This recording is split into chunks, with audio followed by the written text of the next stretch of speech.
But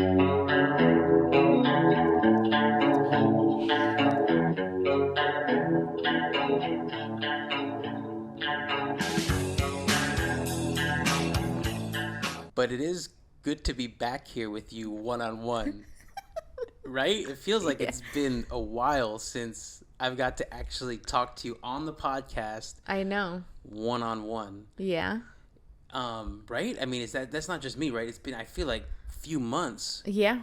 till we had this kind of like throwback to kind of skills pay bills, Claudia and Manny fucking, and we're hearing a new version in September 2022 and kind of like back to basics, back to kind of unplugged, just us and a couch, On microphones our couch. in the house, Yeah. and just really trying to do these more consistently, put them out more, and just really talk about what we have going on in the shop because there is a lot right now happening. Yeah. There's There is a a lot lot. of cool shit happening. But I did want to, this is the podcast where we get to talk about stuff and everything like that.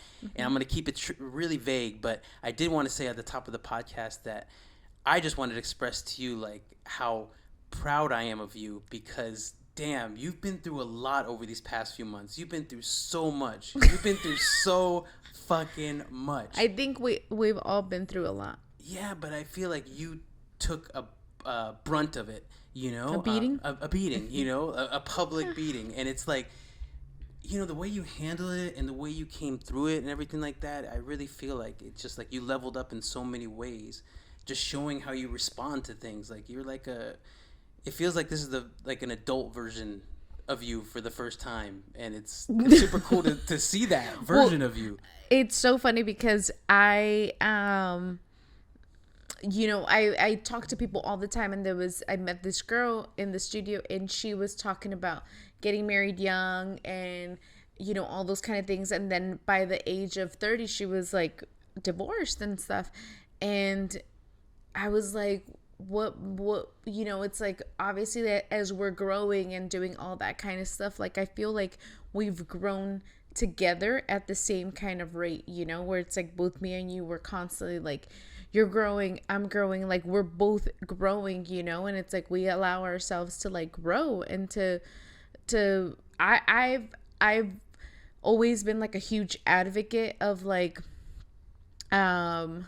therapy, self-reflection, all that kind of stuff. And for me, like I know that I've had a lot of ugly moments in like my life where it's like I know that I could have handled things different, and I chose a different route to freaking do. That's why I don't drink. I'm not a drinker because of those reasons, because it's like I choose to handle things differently under that kind of circumstance. And that's why I wanted to acknowledge this moment in time, because I don't know if everybody else knows a different version of Claudia, but I've definitely seen a different version of Claudia that would have, in a past time, handled things a lot differently. And I'm just congratulating that you kind of just really, stayed calm and chill and just super mature. And, I know you haven't always been that way. So it was cool to see that. And that, you're evolving. And I'm just, I'm really happy to be back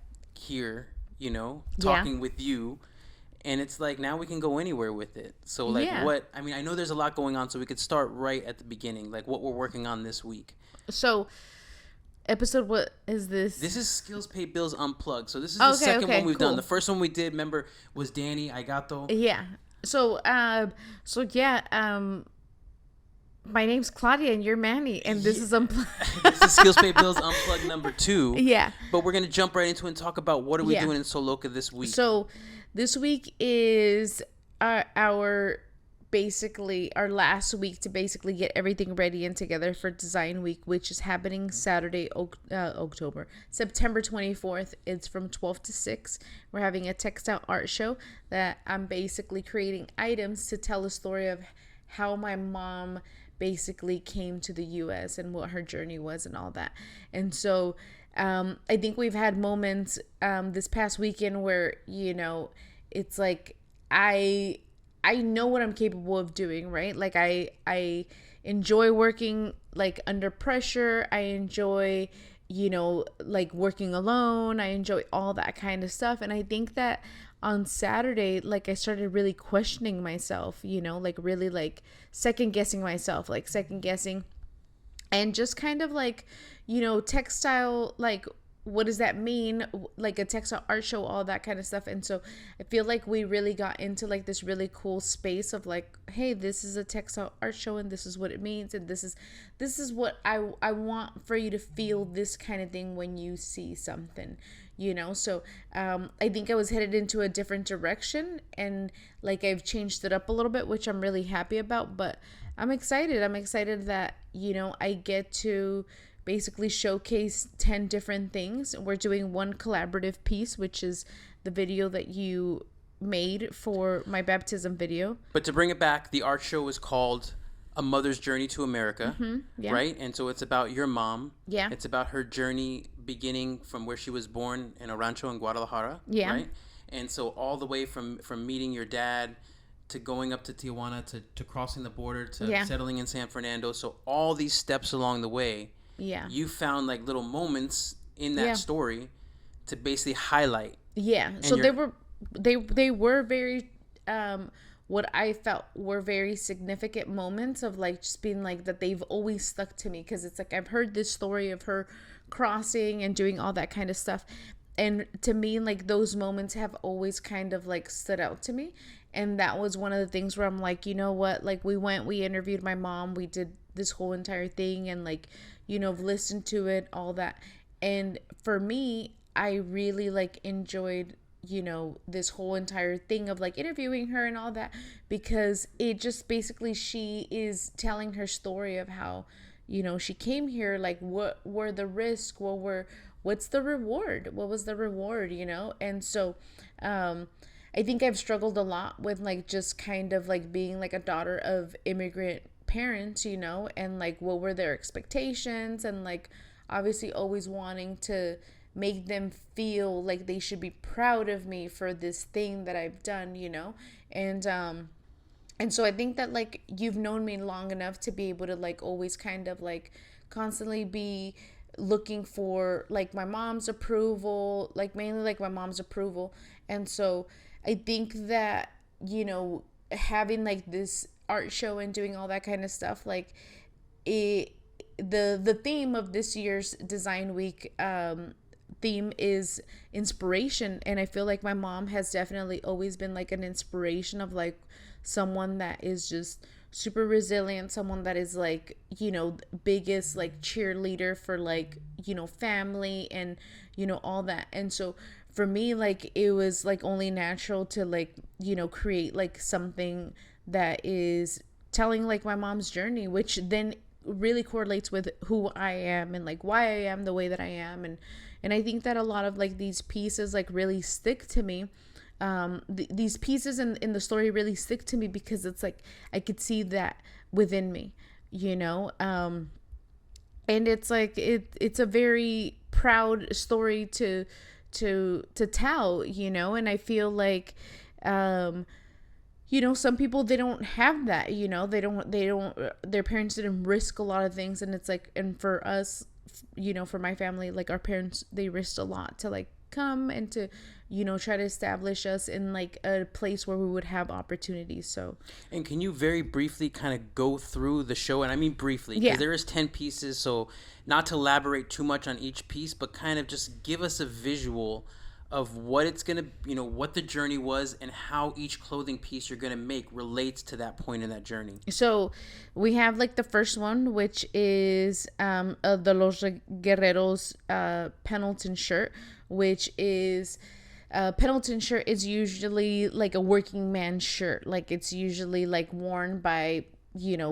men that go to work, and it's very like how do you call it, like very working class. And so my mom is from a rancho, it's called Los Guerreros, which translates to the warriors, and she comes from like a very like super poor, like place, and so they didn't have much, and so I wanted to incorporate like these Pendleton pieces that I've had for a really long time, because it's like I save everything, so from like the smallest little piece to like the biggest piece, and everything's like stored in like bins. And so I knew that I had a lot of Pendleton like scraps and stuff, and so I started cutting them up, and I made a Pendleton out of, I think there's more than 10 Pendletons there, but creating like a technique with what they call a poor man's quilt. So it's like piecing everything together to create something.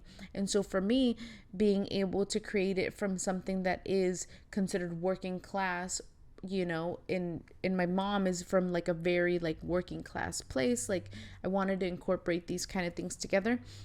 And then we have another piece. It's called it's very impulsive love. Like my parents, they ended up getting married, and that same night they made their journey to the border, and they decided to cross. So it's very like I'm trying to capture it with like something where it's like, I think impulsive love is very like high school, very like high school sweethearts, and like you mean the world to me kind of thing. So it's like I'm working on a Letterman jacket that I've completely lined the inside, changed the sleeves, like created custom patches for it, all that kind of stuff.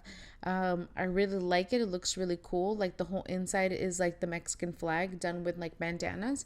And then I have So wait, so the patchwork Pendleton, the first one you described, that is basically describing where your mom was born. Yeah.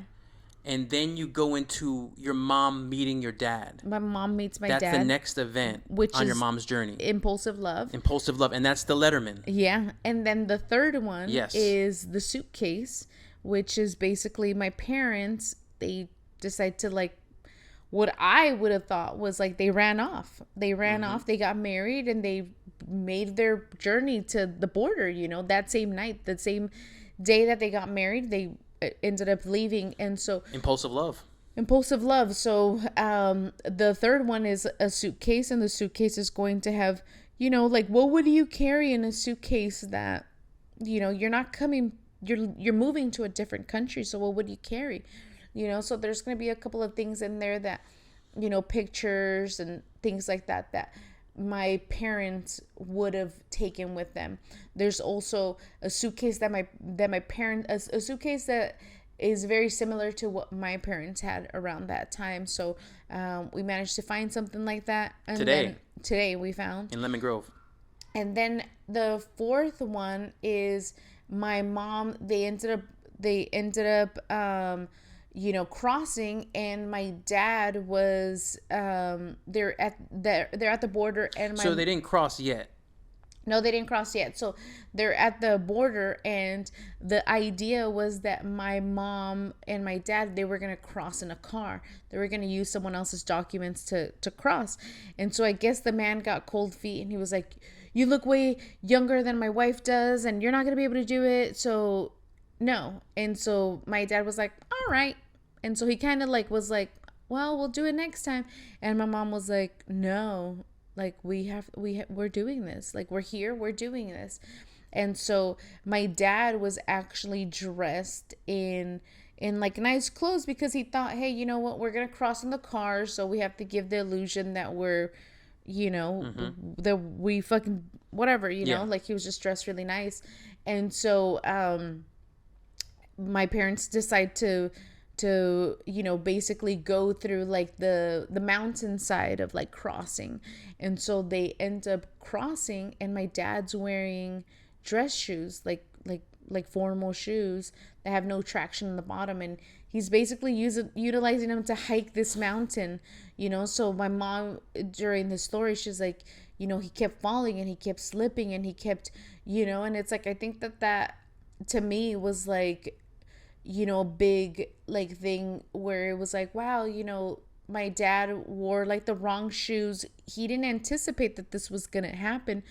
And the fact that he kept falling and getting back up and falling and getting back up, it's like I feel like that has been, like a real big sign that it's like, we fall and we get back up, and we're resilient. We're gonna do it. There's no other way. We're gonna do it. So there is a piece that is basically with that. But I think the other part of that story that's so impactful is that your mom was the one that was like, no, we're going tonight. Because Yeah. after things kind of went a little bit wrong with the plans, your dad was ready to kind of be like, all right, like that's it. Yeah. But then your mom pushed it forward. She's like, no, we're gonna figure out a way. We're gonna go a different route, but we're not going back. Yeah. Yeah. So my mom has always been the one that was like, we'll figure it out. Like she's always been like that. She's always been like, we'll figure it out. We're going to do it, and that's how I am. Like, I'm always like, we're going to figure it out. We're going to do it, And so the shoes are a big part of basically like I'm falling and I'm getting back up and I'm falling and I'm getting back up, And so that's also a piece. So that will be piece number 4. Mm-hmm. And then we have piece number 5, which but what are you doing for the shoes? For the shoes, I have a lot of leather scraps, and we're creating it's going to be like a framed version of basically like shoes that are, it's basically a mosaic done with a bunch of leather pieces. Okay. And so that's going to be like in a a frame. Okay. And so so there's a frame, of like this little shape of a shoe. So it's shoes. And so my dad, he actually had specific shoes he liked to wear, specific dress shoes. And I remember them very vividly because, I would take them off and put them away and all that kind of stuff. So, and then I got like spanked with a shoe once. So I remember that. But, so that's number 4. And then number 5 is basically my parents are on this hill and my mom could remember vividly that she's just kind of like looking down and she could see like TJ, like the basically like a very like it's a nighttime thing, so it's like she could just see all the lights, like, and it's all lit up, like all the little houses have lights, and she remembered like thinking like, wow, that's a really nice view, so it's like this landscape picture that she's like in her mind, and all she could see is like little lights everywhere. And it's like, I think my mom was like maybe like 28 when she decided to go on this journey. Mm-hmm. And I don't think she had ever seen anything like that ever before. So for her to see something like that was probably something very impressive for her. And I remember like she was saying that she was like, it was really cold. It was a cold January night and we were up on this hill and like all we could see was like all Tijuana, and it was like, it looked like little sparkling lights from like afar. And she, for her to remember that, it had to have been like something where it's like it impacted her, or this vision was like so surreal to her that she had to tell it in the story, And how are you going to express that image through clothing? So I'm creating another basically framed piece. I don't think this one's going to be framed, but it's going to be on velvet, like black velvet, and I'm going to basically, I have a lot of like little diamonds that I've had that are from like the 80s. I'm going to create a landscape through like embroidery and like a little bit of paint, just create like a very like simple like silhouette of that, and then put a bunch of like little diamonds on like this what do you call it, velvet piece. So it's going to be very inspired by like, like 80s, like velvet paintings and stuff. So yeah, it'll look really cool. I'm really excited for that because it's like, I'm not a painter or anything like that. So, but you're trying something new. But I'm good at everything I do. So yeah, that's true. That's true. I'm good at like, if I put effort, I'm can usually good. Make it work. Yeah. And so that one's number 5. Number 6 is basically duality, basically jacket. And so I'm creating this jacket. And so when my parents are up on this hill, like right after they get off this hill, they basically were turning like this corner. And as they're turning this corner, everyone's like running back. And they're like, run, run, run. And my parents were like, they're like running and they're like, what's happening? And they're like, there's cholos and they're robbing people. So that there was people there and they were robbing them. And so it's like obviously taking advantage of people that are crossing. They know that they're going to have money. They're going to start a new life, all that kind of stuff. And so my parents, they were running. And so they hid under like a bush kind of thing. Like, and it was like a bush, but right like next to the bush there was like a rock. And so like a big rock, like a kind of like a boulder. And so my parents were like right under it, and that they could see like this guy with like a machine gun or like some kind of like assault rifle or something with a big gun. And that my mom was like, she was just like watching him, and he was just kind of like looking out to see if he could see them. Damn. So yeah, they were like, fucking shitting bricks, sure. because it's like my dad had the wrong shoes, and they almost get robbed and this and that. And so they keep walking, They, my mom says that they walked all night, basically. And so they walked all night, and then I guess during daytime, they show up to this house. And so at this house, they basically end up, it's a house, and it's like a bunch of people that are obviously in the same situation that my parents are in. And, you had to ask the coyote, the person that like is, taking you from one place to the other one. You give them money and they go and buy you food. And so they met a man there at this house, and the man was basically like, I haven't ate for 3 days. And my dad was like, can you please buy us food, and can you also please buy him food? And so for me, like that moment of like, in less than 24 hours, you almost got robbed, and you have like this very traumatic experience of like wanting to go somewhere for like a better life. And then you run into a situation where it's like you see like someone that's exactly in the same situation that you were in, and they don't have the means to be able to like feed themselves. And my parents were like, we'll feed him, we'll buy him something to eat.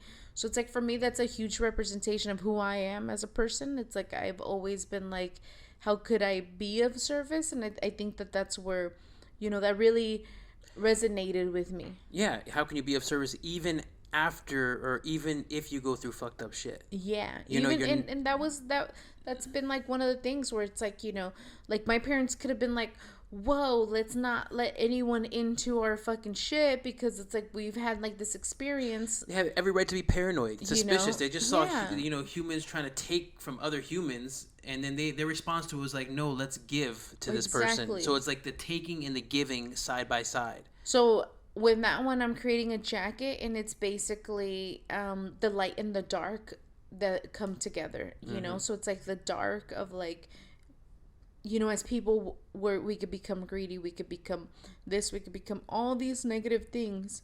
And so it's like there's like that dark, but there's also that light, and like they meet, so it's like I want to be able to like put them together, because it's like it's important for us to know that there's that light and there's also that dark, and we could choose what we want to be. Or yes, you could choose what you want to be, but then also that these things are happening at the same time. Exactly. Like simultaneously. Yeah. It's a reflection of each other. The amount of light, there's also darkness, so you always have to be cognizant of that at all times. Exactly. So that one is number 6. Yes, that sounds right. And then we have number 7, which is the San Fernando jacket. So basically, they got from that house. Mm-hmm. They eventually crossed then, and they made it to San Fernando. Yeah. So that was the first place that they ever, like, I guess they settled, and that's where I'm from. And so for me, like, I think I had like that aha moment of like, it made it really easy for me to like think of like these things and what I wanted to design for them and stuff. Is like I wanted to capture feelings through like fabric. Like, what do colors symbolize to me? Because I love color. And so it's like, what do these colors symbolize to me? So the San Fernando jacket was, San Fernando is like a place to me where it's like I grew up. It molded me. Like, it gave me a lot of amazing memories. But it also, like I feel like it toughened me up. And I've had a lot of really good times, and I had a lot of really bad times in San Fernando. And it's like at the moment, I could only remember all the good times that I've had there, but it's like San Fernando is my home. And I think that like I really wanted to, we did this exercise, and we were like, what is San Fernando? And for me, San Fernando's home. San Fernando is family, San Fernando is like a warm, big hug. San Fernando is a drive-by. San Fernando is, all these things like early mornings, selling at the swap meet. That is San Fernando. San Fernando is like me. And so for me, like, I really wanted to capture what is, like, San Fernando is warmth. So what is warmth? Like, what gives this feeling of like warmth and happiness and all those kind of things. And I feel like that San Fernando does do that. So it's like incorporating specific colors like oranges, yellows, like something that's warm and feels good. Like those are the colors that symbolize San Fernando, to me. And so I'm creating something that is giving you like that warm, like comfy, like embrace, a good hug. Like it feels like a good hug. It feels warm. It feels like family. So So like the textiles and the fabrics you choose are making you feel a certain type of way. Exactly. It's not necessarily that you have to have a patch or something kind of across the chest or across the back saying exactly how you feel. Like you're allowing people to see the jacket. Yeah. And just kind of based on what they see and the fabrics you use and the design you use, like hopefully evoke a feeling from them. Yeah. That gives that feeling of warmth that you felt in San Fernando. I feel like originally the plan was to put patches and to do this and to do that and I think that was like a really easy way out for me. And I feel like I always say it that my strong point is creating start to finish, and it's like I like that challenge a lot. Like I feel like I don't challenge myself enough with that. And so this is really like one of those things where I'm like, ooh, I get to like create like these start to finish things and to be able to like create them because I'm telling this story. And it's abstract. And it's very abstract, and it's very like, I want to like just create something from the start to the finish. And I feel like I'm really good at creating things that look very professional. And so for me to be able to like put that and then create something, and for you to like see it and be like, wow, that looks really fucking good, you did a great job, like that's what I want to do. So it's like I think that the Pendleton shirt isn't 100% done. There's like buttons and like buttonholes and it needs to be hemmed, but I've had it on display and I've gotten a lot of really good reactions from it. But I remember I went to bed on Friday, and on Saturday when I woke up, I was like, I made something really cool. It looks very, very cool. And like it gave me a lot of self-worth to like see it, and for people to compliment on it, and for me to be like proud to like, this is what I made. And like, there's that pride of like, I made it, like it's start to finish, like I've cut a lot of pieces out and it took time. Yes, but you've definitely done that before, and you do that a lot. But I think the cool thing about this and what changes this and the thought process behind it is that you created the start to finish piece, but you kind of like looked at it through the lens of art. Yeah. You really were like, okay, I want to use this certain fabric to tell a story, and this reminded me of this. And it's like, there is absolutely no reason that every piece you make going forward shouldn't have that same kind of thought process. Yeah. It doesn't just have to be because it's design week. It doesn't just have to be because it's an art show. Yeah. It's like training your brain to always think of everything you create with that same kind of thought process. I think that I've gotten to the point where it's like, I wear so many hats, right? Like it's like I design, I create, like I'm an artist, I'm a business person, like all these hats, right? So it's like you're trying to put all these like heads into one hat, or one head into all these hats. A lot of heads. And then, so it's like for me, I'm like, I first and most important, I think that I am a business, and it's like, and it kind of like, because it's like I've been a business, it's about to be 10 years. So it's like, for me, it's like I design and create a lot of the time based off of what will sell.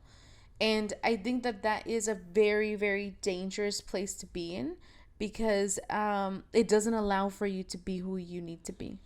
And I think that I've been in that space for a really long time because it is safe, because it is one of those things where you're like, yeah, people will buy it because I put this. And for me, like doing these kind of exercises where I'm like, I'm going to make it because that's what I like. It really brings me so much joy. And it's like really like eliminating that piece of like, if I take this long, it's going to cost too much and but it's like that feeling of like that challenge and like how good it feels to create it is a million times more fulfilling than selling something. Yeah, You know? no. And I think in the future to make that, because it is a business too. So we have to Yeah. have both those caps on, but I think there is ways that we can open up Sew Loka in the future to have more revenue streams to where you have a little bit less pressure of everything you have to create has to sell right Yeah. away. Yeah. If we do open it up to more workshops and other stuff in the future like we plan to, I think it will relieve some pressure in the shop. And yeah, you're right. Every piece you shouldn't be thinking about whether it sells or not. You should just be thinking about like, oh shit, like am I being challenged by this? Is this the next step? Am I pushing myself forward? Only you know that. Yeah. And So I feel like obviously like with start to finish stuff, like I love that stuff because it's like it's a challenge for me, right? It's like my strong point is that I could create anything. Anything. Like you could give me this piece, this blanket and say, "Can you make this?" And I could be like, "Yeah." And it's like I don't know someone like that. You know what I mean? So it's like for me to like have that and to be in a space where I'm reworking things, it becomes very boring. So it's like for me to be like, "Oh my god, I get to like cut up pieces and sew them together how I want to," because it's like I'm having an art show and it's like and I'm telling a story of how I want to tell it. Like it can't get better than that. It feels good. It fuels your heart and your soul to be like, wow, like I finally like reached like some kind of like feeling of like, wow, you're something.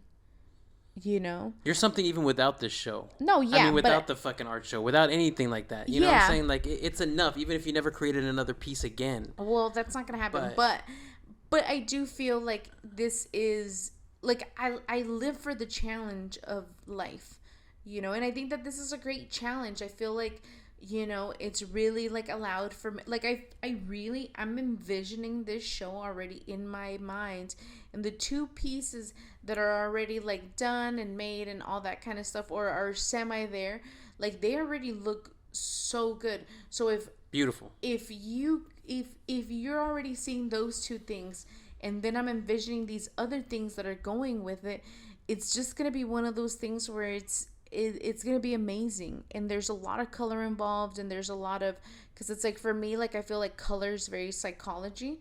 And so being able to play with colors and be like, this color makes me happy, this color makes me sad, this color, what are these colors like bringing out in you? And so I liked that I got to play with that too, the psychology of color.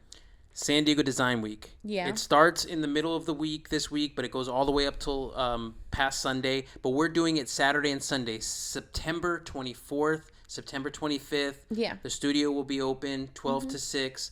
You can either reserve a spot or you can just come through. We'll give you the full tour, get the full experience. You'll be able to walk piece to piece. There'll be descriptions next to each piece. It'll be a very beautiful show. There'll be a lot of surprises too that we don't even want to mention here. We're just very into the whole experience of it, and that's what we want to provide to everybody that comes. We want them to have something that where they come away and it's something that they never forget. It's something that makes them feel a certain type of way because of it's something completely different. And this is coming right from Claudia's fucking mind, so it's pretty incredible to at least witness it. I'm seeing things like that you talk about right before bed. You're like, oh, da da da, and then suddenly you're like making it in the shop. So to me, that's super cool to see, and that's fucking art. That's fucking art. Yeah.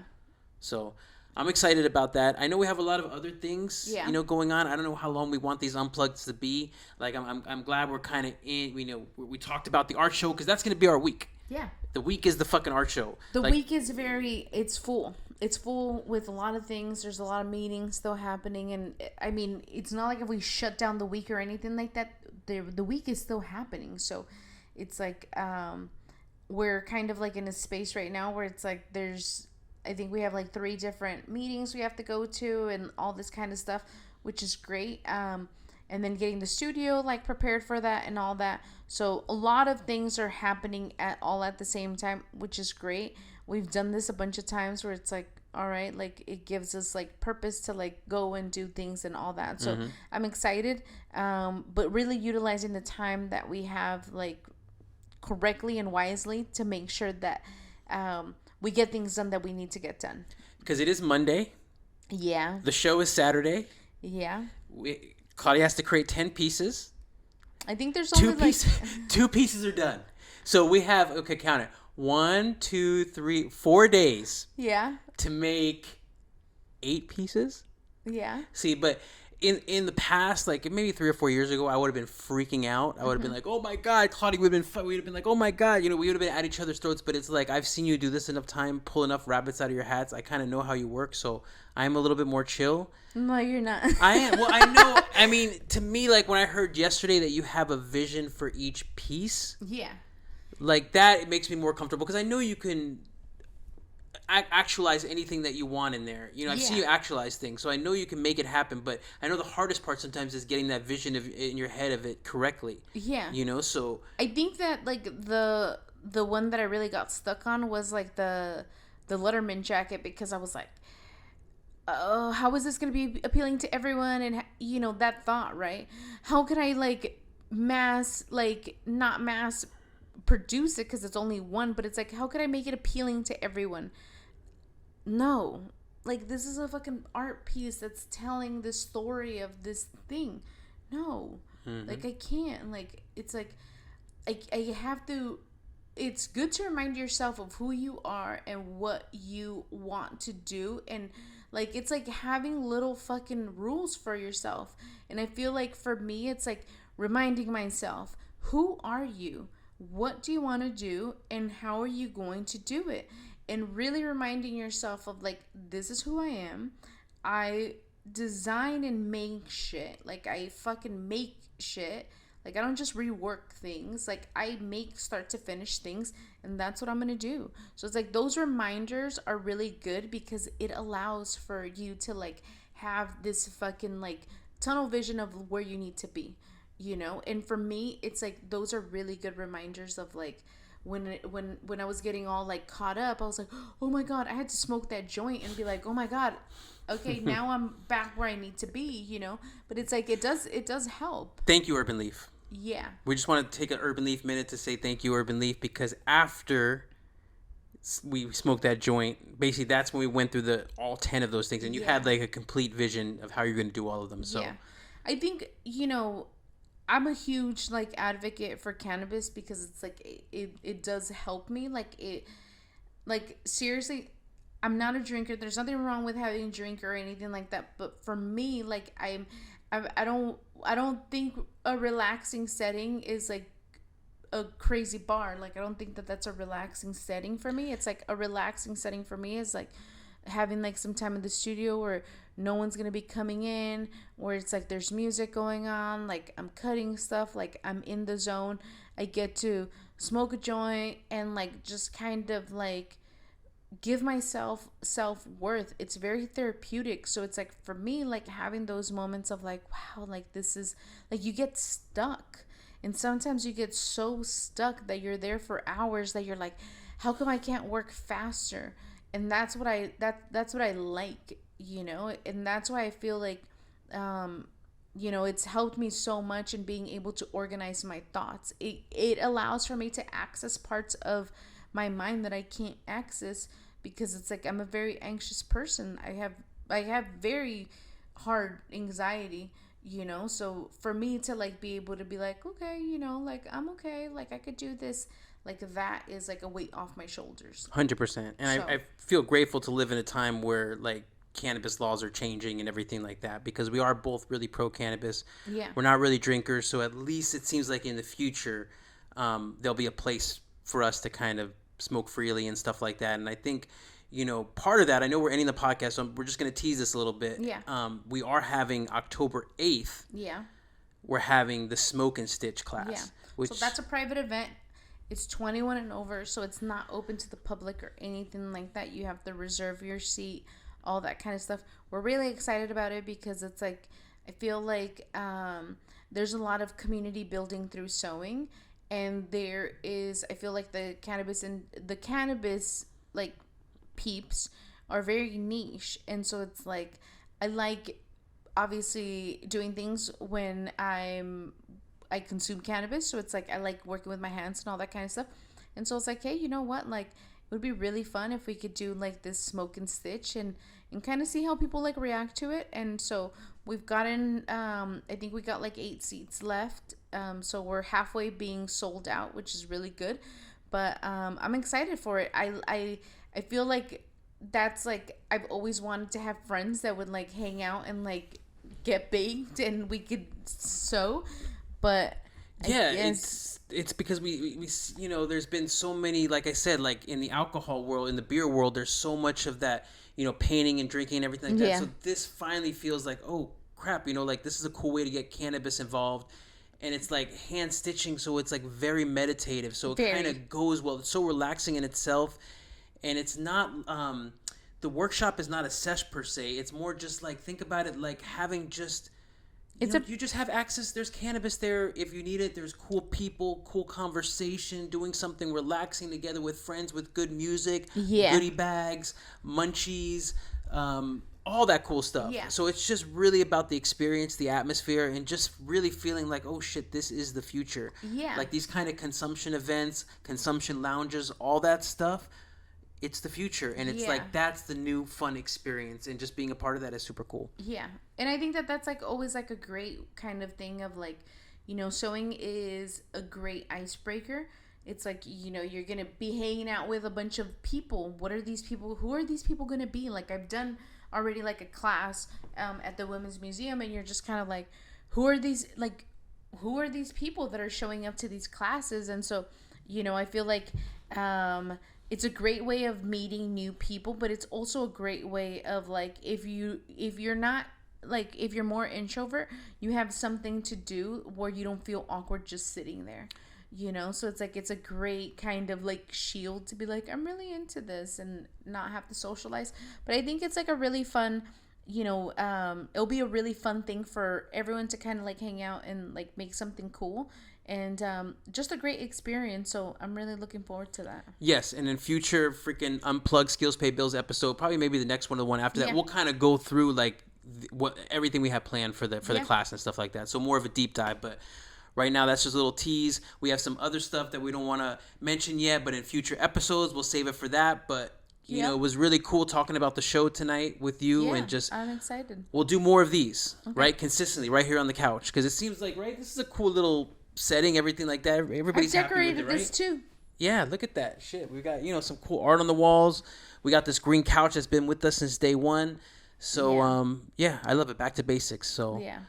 And I think that like obviously it's nice to be able to like talk about like these things that we have going on, especially in more of like an intimate kind of setting.